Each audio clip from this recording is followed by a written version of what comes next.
انتہائی اچھی خبر آئی ہے کہ مفتی عزیز الرحمان جو ہے لاہور والا، جس کا قوم لوط والا فعل جو ہے وہ وائرل ہوا، وہ خبر وائرل ہوئی،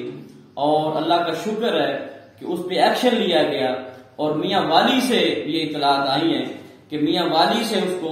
گرفتار کر لیا گیا، اور ایک اطلاع کے مطابق اس مفتی عزیز الرحمان کے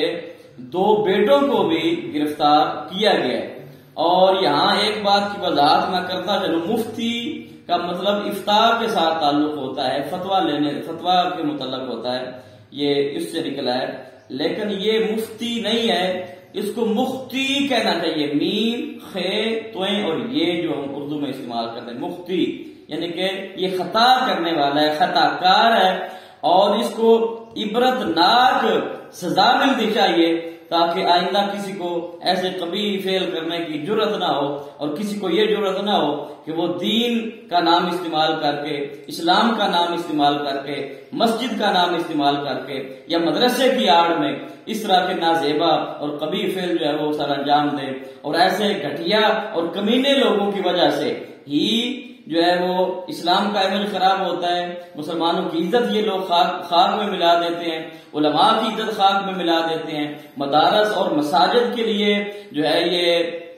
تذلیل کا باعث بنتے ہیں، اور ان کی وجہ سے ہم جیسے شریف لوگ جو ہیں ہمارا سر بھی شرم سے جھک جاتا ہے جب کوئی بندہ یہ کہتا ہے جی فلاں مدرسے کا مفتی جو تھا اس نے یہ کام کی ہے۔ اب میری گزارش جو اقتدار والے لوگ ہیں، جو ارباب